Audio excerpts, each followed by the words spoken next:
Hi, welcome everyone. See all of you coming into our meeting tonight. Thank you. If you are not a speaker, please turn off your camera. Oh, there's Emma. She's under the name Kevin. Hi, there you are. If you're not a speaker, please turn your camera off. Thank you. All right. So nice to see everyone. I can change your name. There, Emma. Awesome. Thank you so much for being here. So, welcome. I am Jamie Seward, Associate Director of Affinity Engagement Programs with the Office of Alumni Relations. And before we proceed, I'd like to acknowledge our co-sponsors, the Arts, Entertainment, Media, and Entrepreneurship Affinity, and the Life Design Lab. I'd also like to take a moment to welcome the students from Leslie Kendrick's 2-week PR, Media, and Marketing Intersession course. We are so glad you're here. So the program will begin with a panel discussion moderated by our guest, Tan-May Manahar. Our panelists include Lucy Fink, Emma Brody, and Carice Henry. After the panel discussion, the panelists will leave time for some Q&A. If you have a question, just put it in the chat and we'll try and get to it. So after the Q&A around 8 p.m., we're going to go into breakout rooms. Student attendees, please only students, will go into the breakout rooms with the panelist of their choice. This will give our students an opportunity to ask the alumni additional questions. Now, other guests and alumni, you can go into the alumni networking breakout room and chat with each other. So now I have the pleasure of introducing our alumni panelists. Tan-May Manahar is Vice President of People Analytics and Workforce Planning at Viacom CBS. Lucy Fink is a video producer, lifestyle host, stop motion artist, and social media personality. Emma Brody is an executive editor at Little Brown Book Group. And Carice Chelsea Henry is a content director, editor, and writer. Welcome, and thank you so much for your time this evening. I'll now turn the program over to Tan-May. Tan-May? Hi, everyone. Thanks, Jamie, for the introduction, and welcome. Also, I'm going to be moderating for the next 45 minutes or so, and then we'll open up, as Jamie mentioned, to Q&A. So one of the things you can do with Q&A is probably pop it in the chat window and we'll get to it afterwards as well, or just keep it, in your head for later. So I'd like to ask all of the panelists to give a quick introduction of themselves and in a couple of minutes to please describe your career path. So let's start with Emma and then go to Carice and Lucy. Hello, everybody. So happy to be here. Tech, not my thing, obviously. Writing Sims major. Ooh, do I have the power to admit this person? I just did it, bam. Okay. Okay, so I am an editor, as Jamie said. I basically knew I wanted to be a writer from the get-go. Writing Sims major at Hopkins, did a little bit in college in like local newspapers and TV. And then I moved to New York. I started as a assistant at a literary agency. Actually, I got my first job through this seminar. So I'm a total believer. And this kind of networking definitely works. Love it. Here to tell the tale. So from there, I moved into editorial. I was at Penguin Random House for 5 years, then 3 years at HarperCollins, and now I'm working at Little Brown as an executive editor. I work on lifestyle books primarily, so the kind of impulsy projects that you buy near the checkout counter. I'm also an author. So my first book sold last year. It's coming out this June. It's called Songs in Ursa Major. And if you liked Daisy Jones and the Six, or you're interested in James Taylor and Joni Mitchell, definitely up your alley. We also sold the film rights shortly after. So I'm about to start my 5th draft of the screenplay, which has been a whole journey. But yeah, so I do lots of different things. Quarantine has been weirdly helpful because I'm isolated, so I have to get my butt in the chair and do everything. But it's been like quite the journey, and I'm so excited to be here to talk to you all about art careers. Like, yes. Hi everyone, my name is Carice Chelsea Henry. I also took this course when I was at Hopkins, so equally passionate about what it can do for you. I studied writing sims and entrepreneurship and management when I was at Hopkins, class of 2014. I was actually stuck between marketing and journalism while I was in school, and anticipated going the copywriter, creative director route. But after college, an internship at an independent magazine called Nylon kind of fell into my lap. And I ended up just going up the hierarchy at Nylon until I became senior editor. And there I was overseeing all the music coverage for the print magazine. But considering it was such a small company, I had the incredible opportunity to work with events and marketing, digital and video, and pretty much anything that touched marketing. I got to see how it manifested in different aspects of the magazine. Unfortunately, when a lot of publications were pushing more toward the digital end, my team got let go.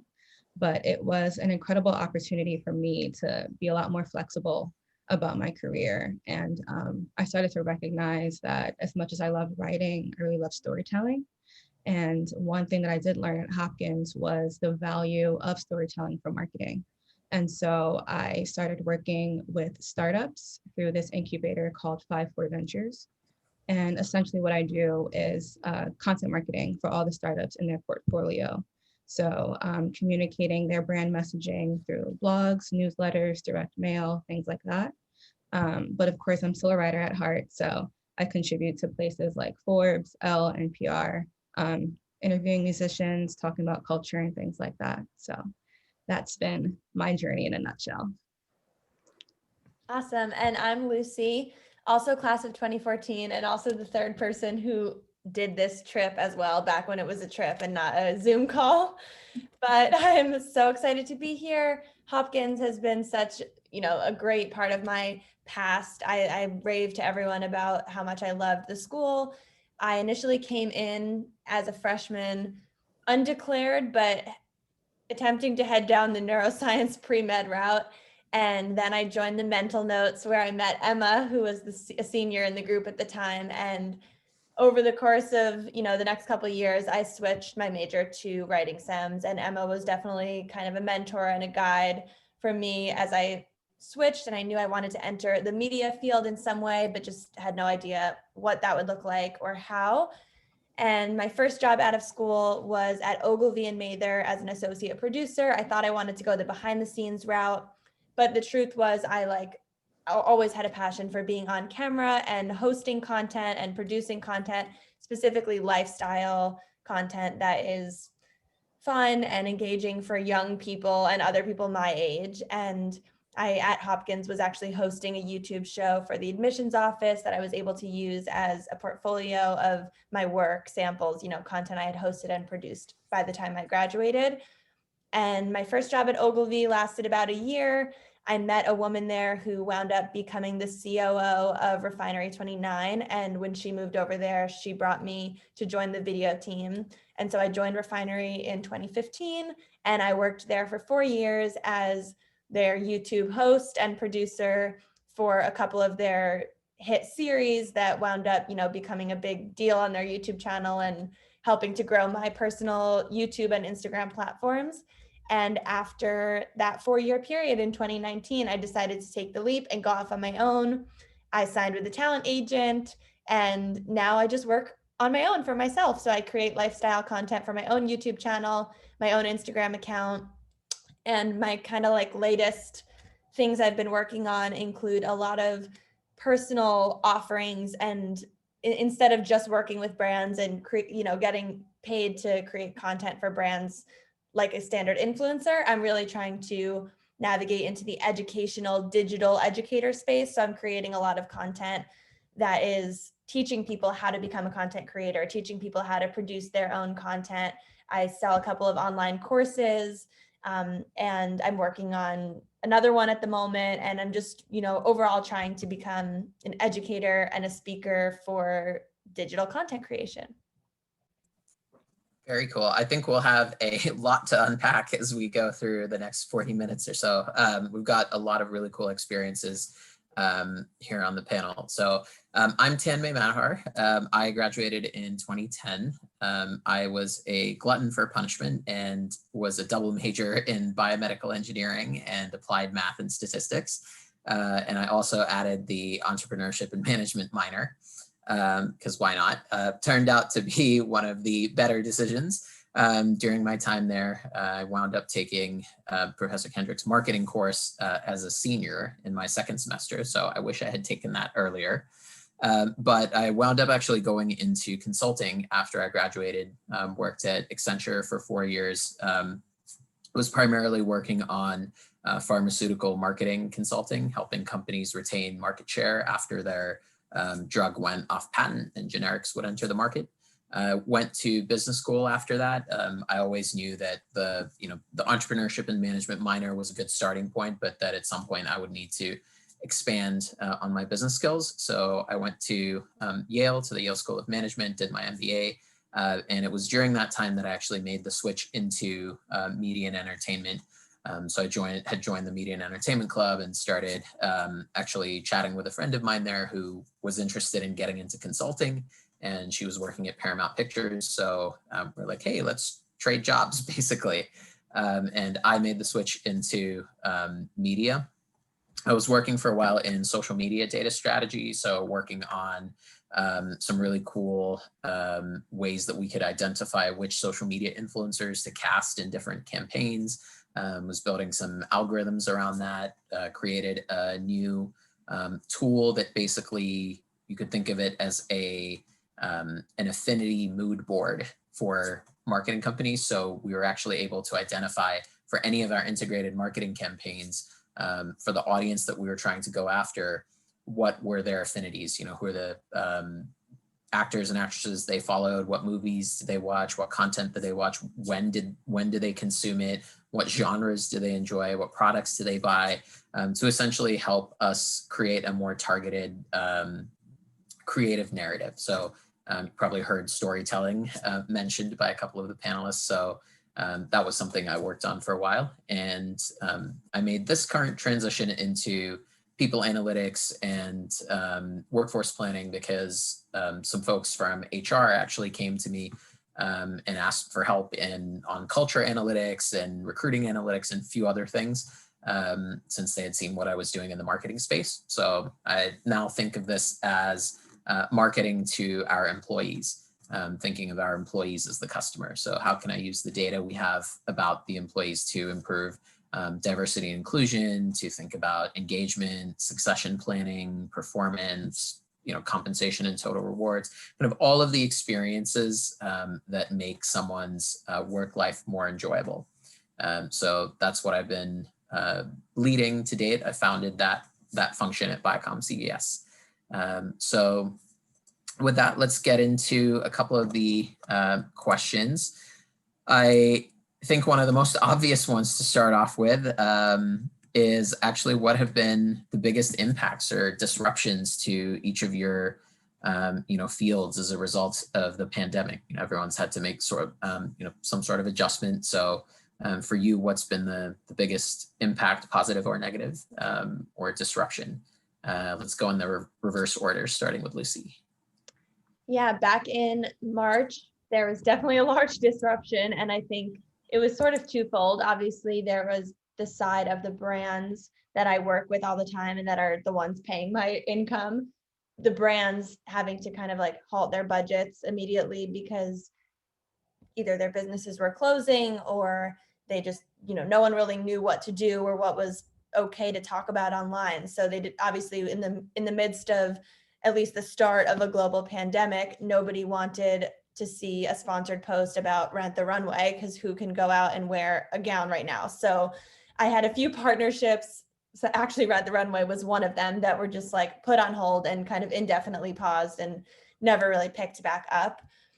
But I think just, as time went on, we just realized that there needed to be a shift in the narrative. Anytime people were still buying stuff and people still needed to purchase products. So it really just became a shift to what products make sense to promote during this time. Obviously, something like a gown from Rent the Runway maybe isn't the best fit, but maybe, I did a partnership with Bose for their noise canceling headphones, which is a great product for a pandemic when everyone's working from home and potentially in close quarters with other people.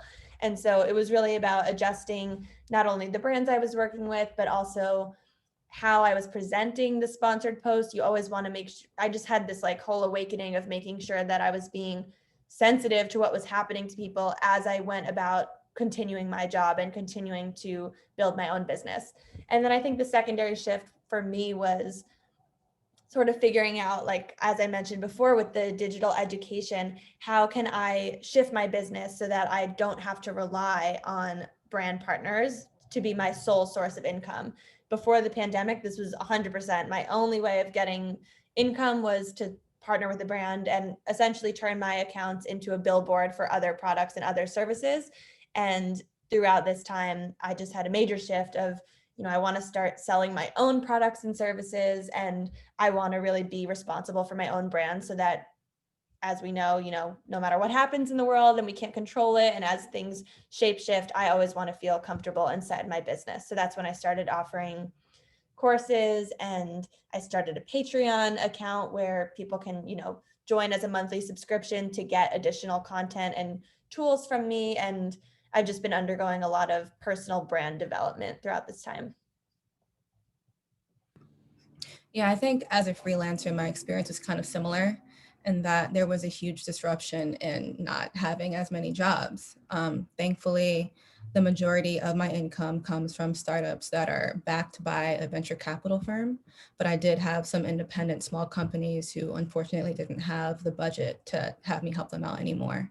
But I would say the happy ending in those cases is that I had an opportunity to work with these brands and kind of think outside of the box and really think about the core of what their messaging was and how to present that in a different way. So I think a really good example was that I worked with a travel planning company, and most of their customers were traveling to China and Japan. So obviously they got hit very hard. But because they were aware of the pandemic a little bit earlier than we were over here, considering that it was off in China where the pandemic had started, we kind of had a head start on getting the gears turning and saying, okay, if this turns into something bigger, then we have to completely rethink how we present our company to people. And in the process of thinking about that, we recognized that, yes, it's a travel planning company, but it's an experience planning company.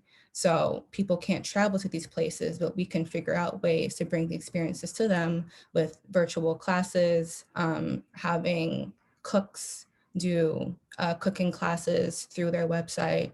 And on the other side of that, supporting other industries that were struggling as well because of the pandemic. So obviously hospitality is very instrumental in travel. And so a huge part of the content shift for them was also turning the attention to the hospitality industry and supporting them. So I would say there was the disruption in that I couldn't work with them as much anymore, but thankfully had the opportunity to set them up in a way that they could shift their narrative in a way that was still viable for their business, so they could at least have some income coming while they awaited the pandemic to get to a point where people could start traveling again.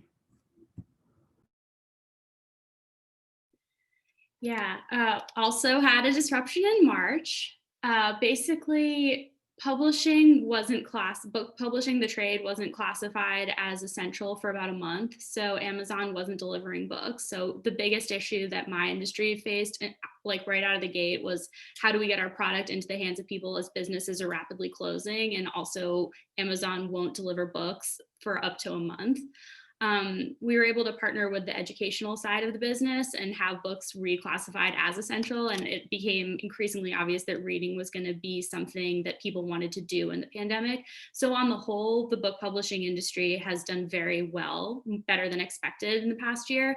And we're seeing like really strong trends in fiction out of the gate in Q1 of this year, which is really wonderful because people should read anyway. And it's also great for job security, obviously.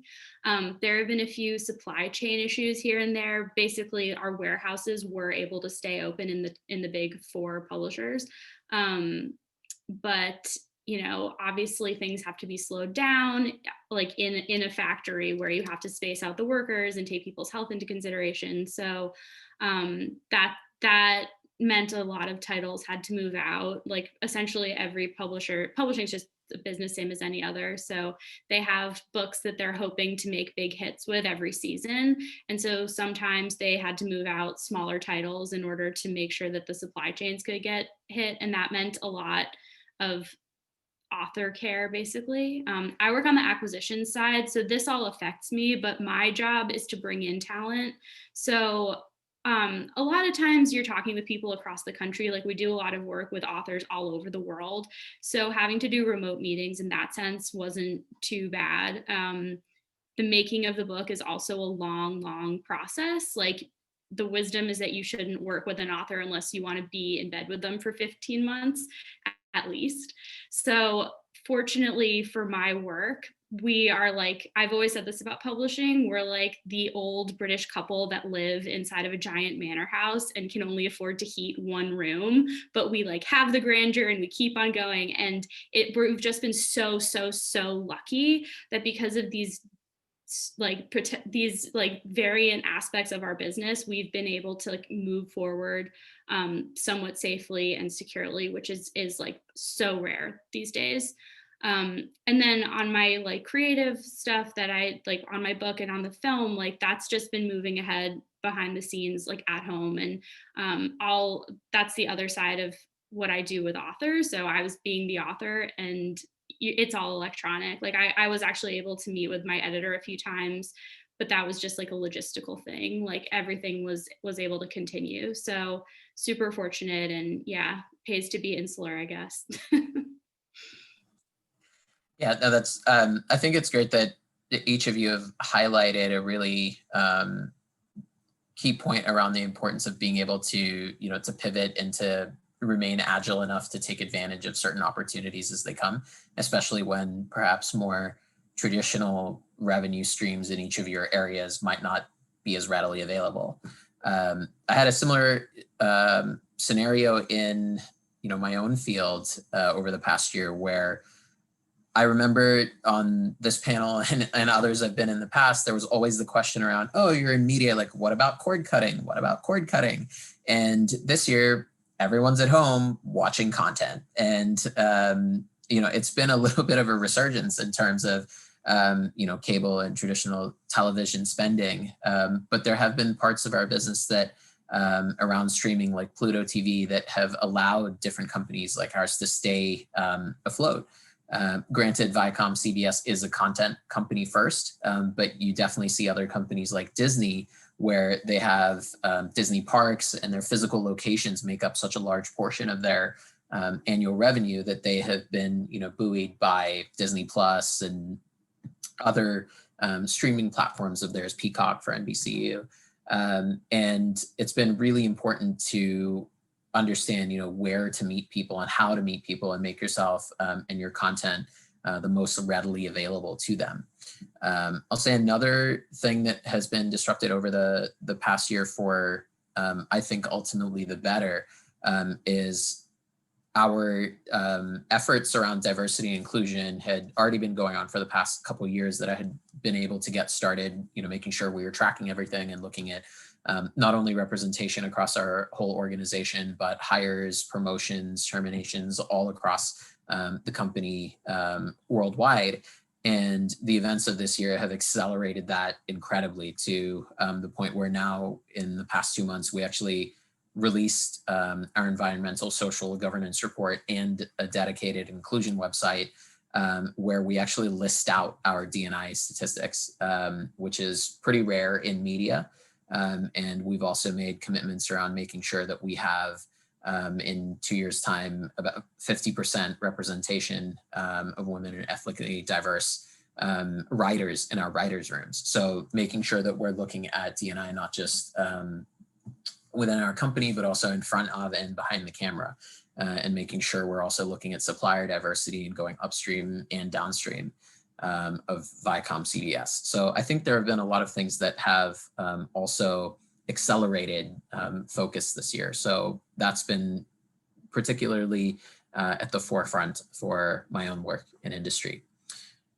One thing I wanted to ask all of you, since there's, I'm noticing kind of an entrepreneurial lean in all of your work, and I myself do it occasionally through my men's style consulting company. But one of the biggest things, of course, with entrepreneurship is that there's a big misconception that, you get to work wherever you want, and the hours are fine. But I find oftentimes that in reality, being an entrepreneur means working 80 hours a week so that you don't have to work 40 hours a week.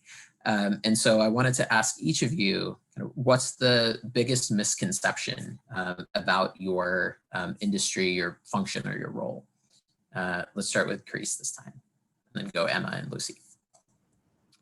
So in addition to the idea that, working for yourself means that you can have a little bit more flexibility in your schedule, I would say another misconception is just the extent of how much you need to know. So what I've recognized over my course of working with brands is that there's so much value in being up to date on not just news and culture, but actual like subcultures and underrepresented companies or groups rather. To your point, Tanmay, about the importance of diversity and inclusion, people and customers really recognize when a brand is invested in, a diverse group of people. So in response to the protests last summer, we saw the difference between brands that were very organically invested in, ethnic diversity, and then the brands that were just like releasing a statement about diversity just to show that they did. And so as a content creator and someone who is consulting brands, it's important to be abreast of all of those things. And especially considering that, you're not communicating to people, you're connecting with people in what you do, and you want to connect with as many people as possible. And so an example I have of that is I work with a fiber supplement company. And of course, when you hear fiber, you think I think my dad making his Metamucil, but we're targeting millennials. And so I'm constantly coming up with benefits of fiber for millennials in order to keep this brand relevant for this demographic. And, whether that's, how gut health contributes to hair, skin, and nails when we want to target the millennial woman, or a less G-rated example is the benefit for gay men in a way that Metamucil or a Benefiber wouldn't talk about. It's just that transparency, people see it and they recognize it, and it makes them more invested in the brand. And if your goal is to really have a brand be a part of a customer's life, then it takes that knowledge about a various group of people. Sorry for being kind of crude there, but it was the best example I could come up with. I love how specific that is. I'm like, how do I answer this question, and how do I follow that answer? I think for book publishing, I would say the biggest misconception that comes to me consistently over the years is that it's a magical workshop full of elves that will make your dreams come true and validate your whole life as a writer. And you see this across the board. I work in one of the more prepackaged subsections of the business, and still there's this fairy dust around it. And on earlier years of this trip, I've had people come to my office, it's just an office, it's full of cubicles, and it's a business, right? So I think one of the things that I wish all aspiring writers could understand is that you're going to do well if you can look at the marketplace and figure out how you yourself are a part of that ecosystem. And even if you aspire to write really literary stuff from the perspective of a whale, that's a real submission. I heard one of my colleagues bring up, by the way. Understanding what other projects might have similar potential to yours, where how your editor is going to pitch this book as something not only that is beautiful and potentially meaningful to you and community in the world, but also something that can make money for the company, is going to see you into beautiful places as a writer. And often when I talk with writers, they don't it's very self-oriented, and it's well, this is what I'm trying to do, this is what I want my book to say, this is about me and my legacy, my artistic vision, and those are important things to have, obviously. But if you as a writer, and I think this transcends book publishing, I think I see this in Lucy and Carice as well, like if you have the ability to both have your own taste and style, but then also work with other people and humble yourself and do things for them, then you're going to find a place for yourself as a writer, whether it's in marketing or book publishing or any other kind of trade craft. I'm watching Madam Secretary. I think that actually means spying, but we'll just mute me now. Love it. I think in my field, probably the biggest misconception amongst people who would like to be a content creator of their own is sort of just around the simplicity of it all. I mean, I think the way it all looks on Instagram or on YouTube is a fraction of what the actual job entails and what the job looks like on a day-to-day basis. And I try to do as much as I can of like, sharing real life common misconceptions or like just giving people real insight into what this is, because otherwise it can easily seem like all I do is, give my husband my phone and ask him to take a picture of me all day, which is just so far from what it feels like on the inside.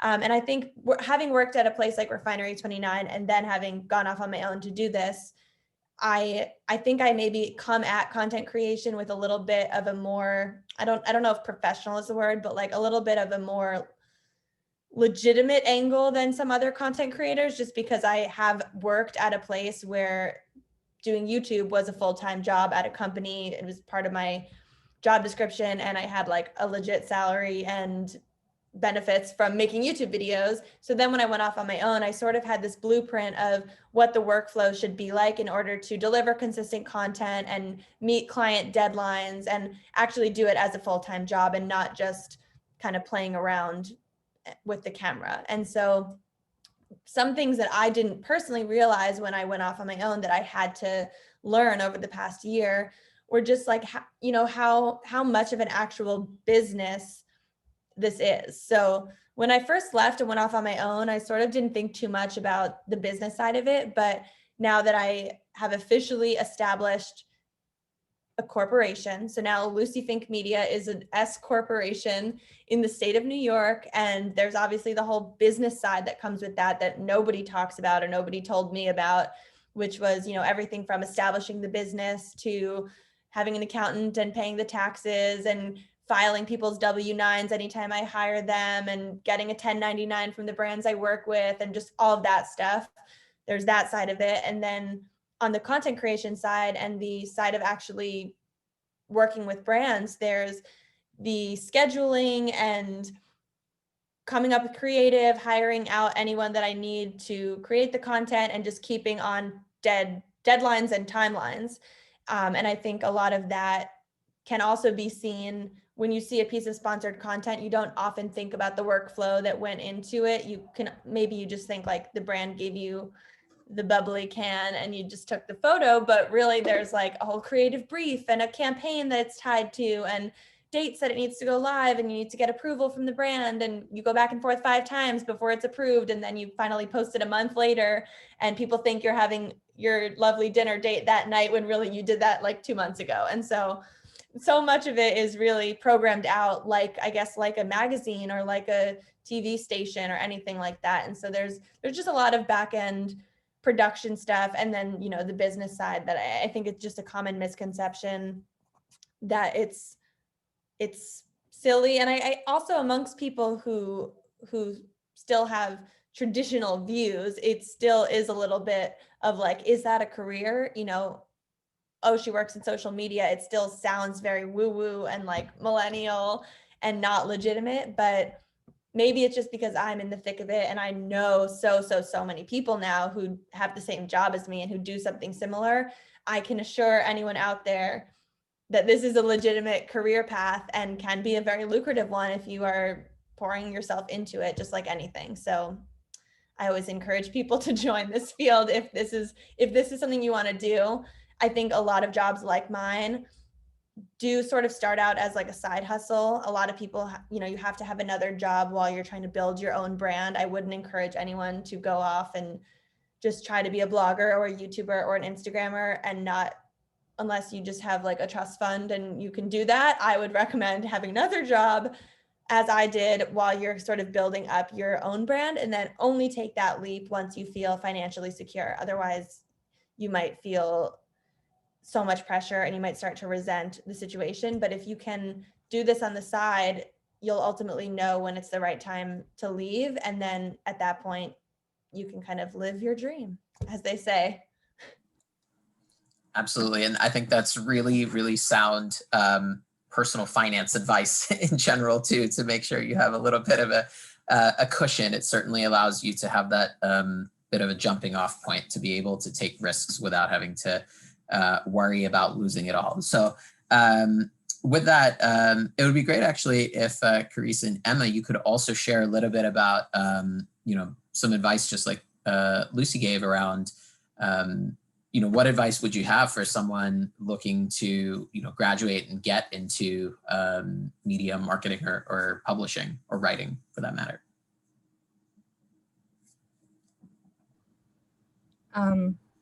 So my advice would be to just start creating. I would say that's probably the one thing that I wish that I had done, even though I got lucky and I got an internship pretty early in my career and was set up to start off my career at a publication. I do kind of wish I took the time to, release a podcast episode or a YouTube video just to kind of gain those skills, especially considering that the media landscape is just constantly changing and you want to be abreast of that. So just dabbling on your own is honestly a great way to build the skills that you need. I think Lucy had mentioned that, you built your portfolio by doing, like starting off and doing it. So I think just gaining the skills on your own, taking courses online. I've actually been doing recently on LinkedIn. They have the premium service. You pay like $35 a month, but then you have access to all these courses on everything from screenwriting to effective decision making. So constantly being curious and learning on your own and dabbling is probably the best advice that I could give.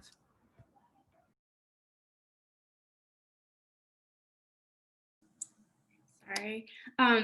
That's great. That is exactly the advice I would have said. So now I'm gonna try to figure something else out. I guess what I would say is you should use every teacher that comes into your path. Like, even if your end goal is to be a comic book artist, if you have a great conversation with someone who's a copywriter, chances are that's going to make you a better comic book writer. And if you see someone who's successful and loving their life, you should sit down, and you have the opportunity, you should sit down and have the conversation with them. I remember the last time I did this talk, I saw Lucy again shortly after. And I mean, I love Lucy, I always have, but she had just gone freelance and I was so interested in it. And I just wanted to know the mechanics, because it was like right around the time the Firefest documentaries were going out. And I was like, I want to know everything. And she sat down with me like in the Javits Center for 2 hours and like explained it to me. And I think this is something that's worth thinking about, because, there are going to be alumni who are far ahead of you, like decades ahead of you, who have great careers. And like, they're going to be, you're like, not, like getting an appointment with Eva Chen is going to be really hard. I'm sorry. But the people that are around you, like within a few years of your class, are all going to be doing amazing things too. And it doesn't necessarily have to be the kinds of people who are in this meeting, but the people in this meeting are going to be taking the kind of risks that are going to give you permission to do the things that you want to do to succeed. There's room for everybody. There are ways of making money, and you just have to look for your teachers and learn from everyone, because everyone has something to teach you. The other thing I'll say, and I don't know, like they say I'm a millennial, like they say that millennials are like the generation that worked for free. I worked for free a lot, and I did get to the point where I was resentful of it, but I have a massive portfolio because of that. So I would say if your ambition is to be in this space, you're going to have to like pinch your nose a bit and do stuff. But at the end of the day, having a caboodle of things that you made that no one can take away from you will end up being so much more valuable than like whatever money you would have made in the beginning. Like it's a lot of long-term thinking. So I would say, like, you're going to have to pay your dues. Sorry, I have a lot of advice, so maybe I should cut myself off. But yeah, expect to pay your dues, make stuff for free, make a lot of it, and know your teachers. There, I gave you 4 pieces. You're welcome. Awesome, Emma. And I think that's, that's really great. And that's especially valid too, even if you're within, the the confines of a larger company as well, that if you want to try something new, take 10% of your time, 20% of your time with an okay from your boss to go and maybe volunteer to help someone out on a different part of the company. That's how I got this position. I wouldn't have known that there was a gap in HR analytics had I not volunteered to help my company on culture analytics work. Which was not what I was, at all what I was doing on social media and data analytics. So it's really important to be able to branch out. A lot of the connections, the best connections, come from those ties that you can develop outside of your own wheelhouse. And I'll say as well that be open to new opportunities. Sometimes you don't know what you want to do until you try some things that you don't want. It's really important to make sure you keep an open mind, and don't worry if your undergraduate major doesn't exactly match what it is you want to do later in life. I did BME and I have not solved the differential equation in years, so it is totally okay to not do exactly what you studied. At the end of the day, it's really learning, knowing how to learn and how to teach yourself things. The types of things that all the panelists have mentioned, that they've had to just kind of think on their feet and teach themselves and learn over time. That's what's most important. People, your education will get your foot in the door, but it's really your skills and how you deliver that allow you to progress. So I know we're coming up on some open question time. So what I will do really quickly is a quick round robin, and I'll give the panelists an opportunity to ask a question to another panelist. So I'll kick it off and I'll ask Emma, what is the thing that most excites you about what you do day to day? What is the thing that most excites me? Okay, so I really like to feel effective. So honestly, low level is like, oh, I've sorted all my emails. Doesn't that look good? In bookmaking, it's like looking at layouts for the first time, seeing a manuscript become a book, like starting to see it take shape is amazing. Holding finished product that you've made is amazing. Seeing it in store is amazing. With writing, it's obviously more amorphous, and I think a lot of writers really struggle with that sort of like closed door, open door thing. Like in Naval, you can have your fantasy that your work is amazing, but you really don't know. And then once you've opened it up to the world, then you're sort of this like nightmarishly anxious mess who's like waiting for outside validation. And honestly, like that ship never sails. I would say like knowing, like having a vision for something and knowing that you've nailed it is a really satisfying moment when you're creating a scene. Like when you can write something and you look at it and it still gives you tingles like the 10th time you read it, like that's a damn good feeling. It doesn't happen, excuse me, it doesn't happen all that often, but I think that and like setting goals, like I like the sort of NaNoWriMo mentality of like, I'm going to hit this word count on a given day. Like that's a nice palliative for the like insecurity I was talking about before. Yeah. So I'd say those are the things I like. Cool. And if you want to ask someone else something, and in the meantime, audience, please feel free to add your questions that you have into the chat, and we'll get to those very shortly. I would say, okay, Carice, what is your best way of finding new clients, like freelance clients? That's a good question. Social media is, literally, so when I first started working with an incubator, I was actually helping do content for an app that was publishing fiction that was stylized as text messages between characters. And I literally just tweeted out and tagged a couple of accounts that I knew shared information to writers. One of them was writers of color, women writers, things like that. And I got so much of a response. So, social media, it's just like a magical place for things like that. And in addition to that, just constantly reading myself and being aware of who's out there, who's writing what, and who people are talking about. That would kind of lead me down rabbit holes to finding writers as an editor. My question for Lucy, considering that the content creation space has become kind of crowded in the time that you've started, how do you go about making sure that what you create kind of differentiates you from all the many other people who are creating right now? You're on mute. I'm on mute. Okay, that's a great question.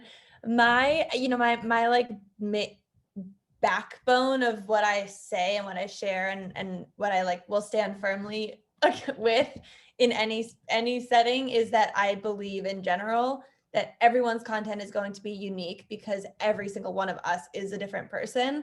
And so that's like kind of my blanket statement when someone says that it's oversaturated, there's no room for me, I really push on them. There is no other you. You are the only you. And so every single person has a unique story and a unique background and, you know, a different message to share based on their life experiences. And because of that, you really there can't be two of the same content creator out there. So yes, there are a lot of people who are making all the same content and they're hopping on the same trends and making the same types of videos and oftentimes like trying to emulate another creator exactly and copying their style.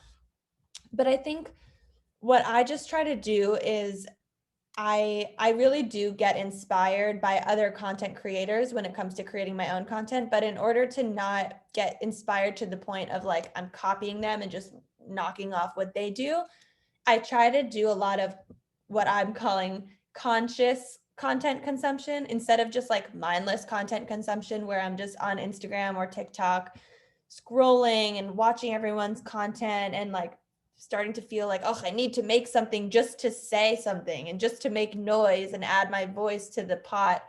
I try to watch content from a very conscious lens of what about this is inspiring me? What about this piece of content can I pull into my own content and then make my own? And of course, anytime I share a piece of content that was like inspired by someone or where I got the idea from someone else, I always make sure to credit that person so I can continue using social media as a social media space and a community building opportunity. And yeah, I think it really is just about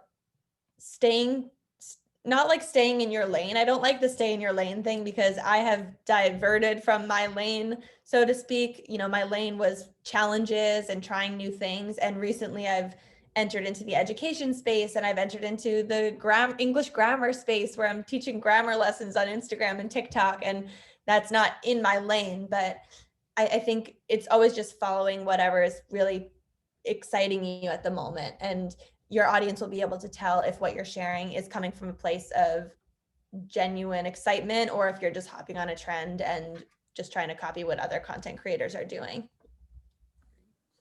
So I know we've got a lot of questions flying through the chat. I know there's several people interested in music. So here's a question for Emma. Emma, you said your project was about musicians. Can you say more about that project? And just bear in mind as well, if we don't get to all the questions here, there's also breakout groups after. So keep those questions in mind as well if we don't get to all of them. But go ahead, Emma.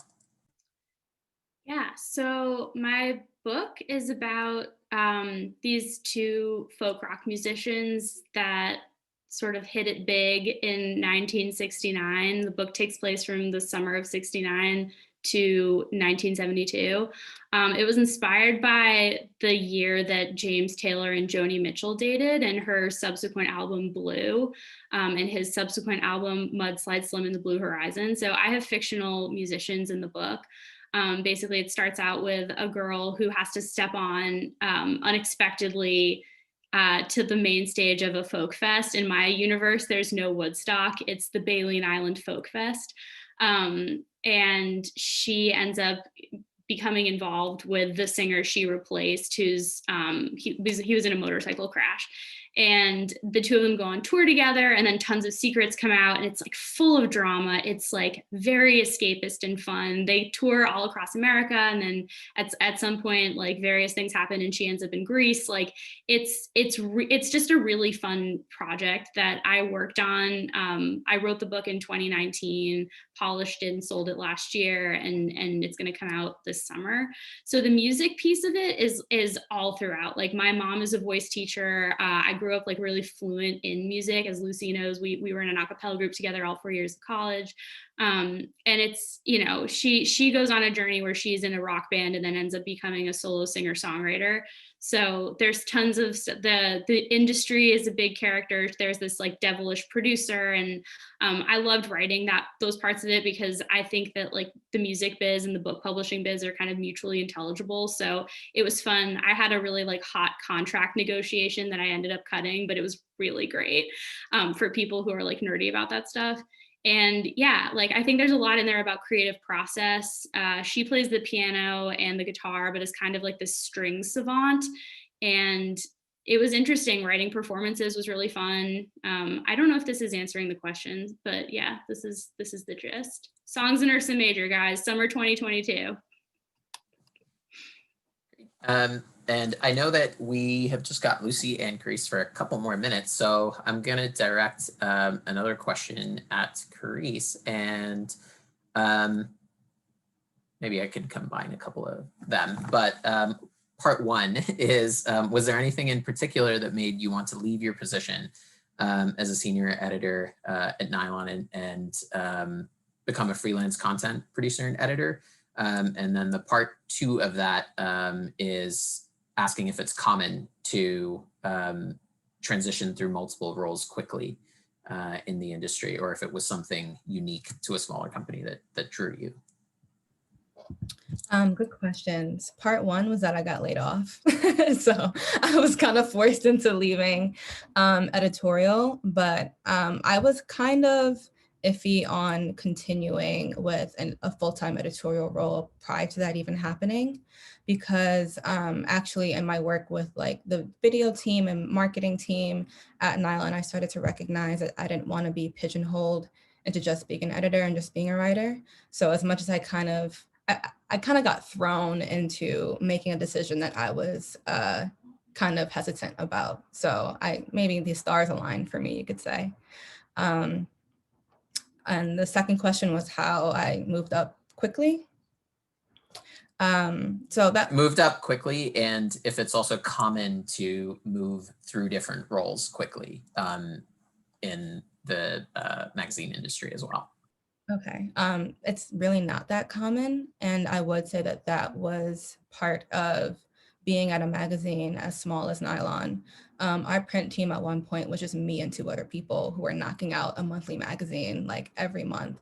And so being in that challenging of a position kind of let me, you know, use my skills like to the utmost of my ability. And I was really in a position where I could show my creativity, because we had the small team and it was like, whatever idea you've got, if you can produce it, if you can, you know, connect with the right people to make it look good, then go for it. So I definitely do recommend, if you have the means to, working in small companies and startups, because as much as you'll have a title, your job description will go so much further beyond that, and it will set you up for a wider variety of roles after then. Absolutely, great. Yeah, and it's really important to have that kind of entrepreneurial spirit as well. There were some questions more generally as well around whether, you know, what are the benefits of staying in a larger company versus going it on your own, and, you know, those types of things. I think, you know, you can still have the flexibility to do things in a larger company and use the company's resources as well. So don't feel like it's, you know, one or the other.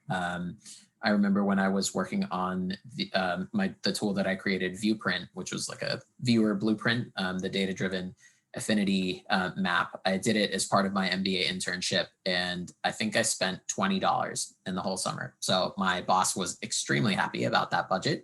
It actually became a full-fledged product that brought in millions of dollars for our company. And got me my full-time job. And we wound up using it on campaigns with Ryan Reynolds to promote Deadpool at the time. We used it on a Broad City integration on Comedy Central with Tomb Raider with Microsoft Game Studios. So there's some real opportunity to do all kinds of cool stuff, even within you know, a more established company. So I know we're a couple minutes away from the top of the hour, so I will thank all of the panelists, Lucy, Carice, and Emma, and would like to turn it back over to Jamie. Hi, thank you so much, everyone. You were amazing. Thank you for your time and your talent. We also want to thank everybody who has hung in there with us. Thanks for joining us. So what we're going to do now is go out into breakout rooms. Now, if you have the most recent Zoom upgrade, you'll be able to see the breakout rooms and select your room that you want to go into. So we have Tanmay's room and Emma's room, and then we have an alumni networking room. So if you're an alum, please go to that room if you want to chat with your fellow alums. If you're a student, please feel free to choose Tanmay or Emma's room. If for some reason you can't get into a room because you may not have the latest Zoom upgrade, just chat me. Or yell at me. You can come on with your mic and your camera and I'll put you in a room. So just be patient with me. All right, well, thank you so much, everyone. I'm gonna open the breakout rooms now. Thanks, Jamie. Thank you, everyone. It was so Thank nice you. chatting. Please feel free to DM me if you have any questions. I can't go to the breakout rooms, but I'm always here to answer anything. Likewise, I'll share my email with Jamie and Leslie for you guys to get in touch because I'm more than happy to answer any questions you guys have. That's very generous of you. I will make sure that I include that information in the follow-up email that you all receive. So feel free to pop into those rooms when you want.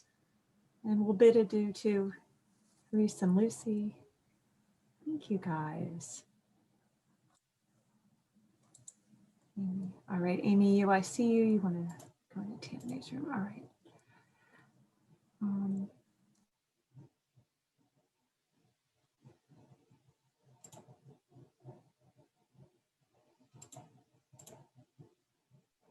So is this now my room, or am I just like completely technologically lost? You're fine. I think I have to put you in your. You might have to go to your own room. Okay, can this be my chat to you that I'm lost? I don't know that I have the right version.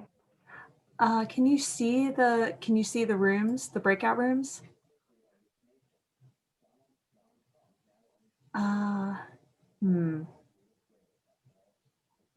Yeah, Jamie, if you don't have the latest version, which I don't have the latest version, you won't see the breakout. That's what I discovered yesterday. I was really puzzled when you were bringing it up, and when you sent that clarifying email out, then I realized I don't have the latest Zoom. That's okay. Whose room? So you're an alum, so I'm going to send you to the alumni networking room. Sound good? That's fine. Just send me away. I will. I will. Happy birthday from the other day. Oh, yeah, thank you so much. That's really nice of you. Thanks for coming to this. I appreciate it. Emma's room, yep.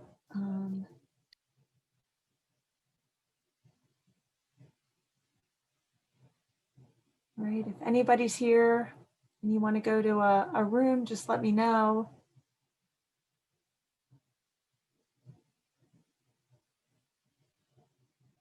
If you haven't joined a room, just. What are we doing? Hi, who's speaking? Sorry. Oh, it's Alessandra. Hi. Hi, you can join. Whose room do you want to join? I'll go to the alumni. Okay, I'll send you there. I'm sorry. Okay, thanks. All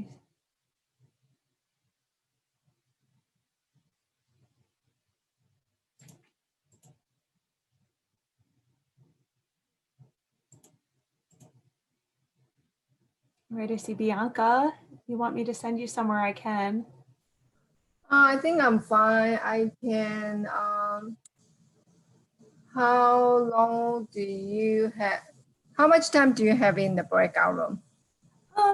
We'll have about 20 minutes to a half an hour. And then come back? No, then we'll just end it after that. Oh, sure. Okay. Let me see. So if you're an alum, I can just send you to the alumni room. That might be fun. Okay, sure. Okay, sure.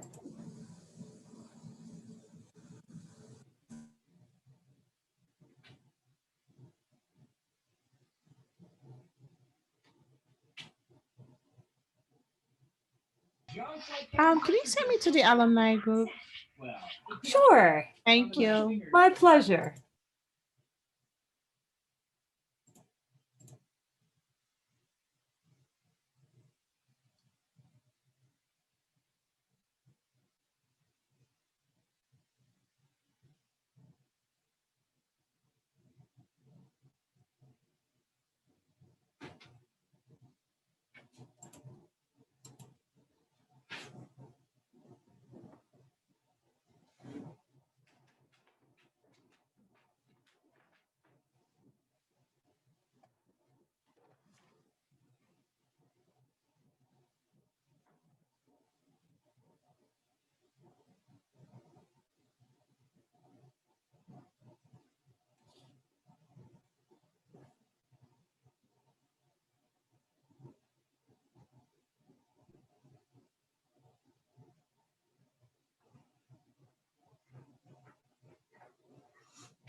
Stop.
Hi, I'm so sorry. But the poor kids, I hope they didn't leave.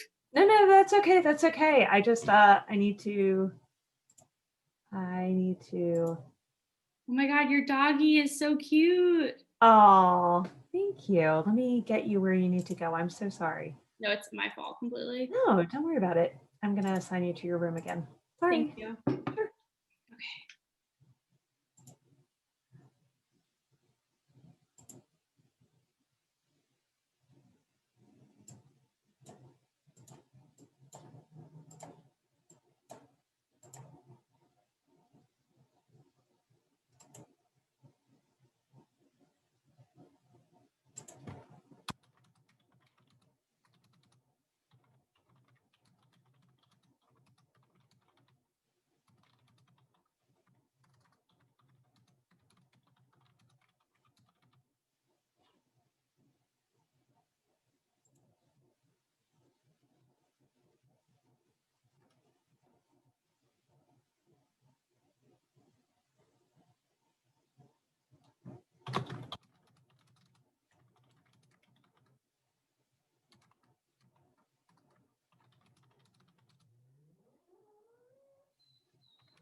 Teddy?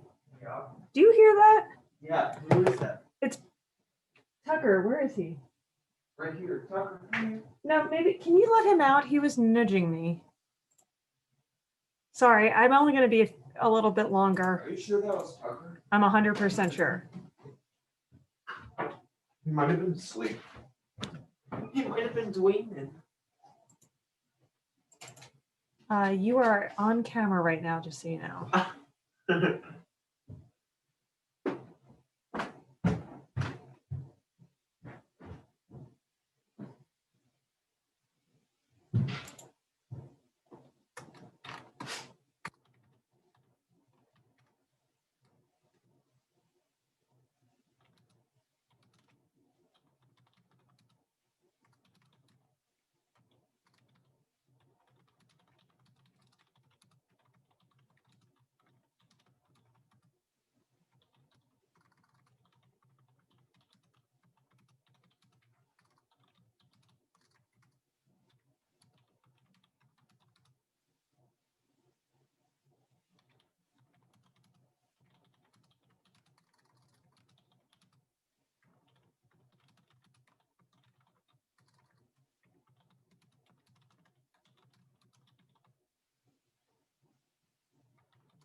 Hey, Leslie. You need me?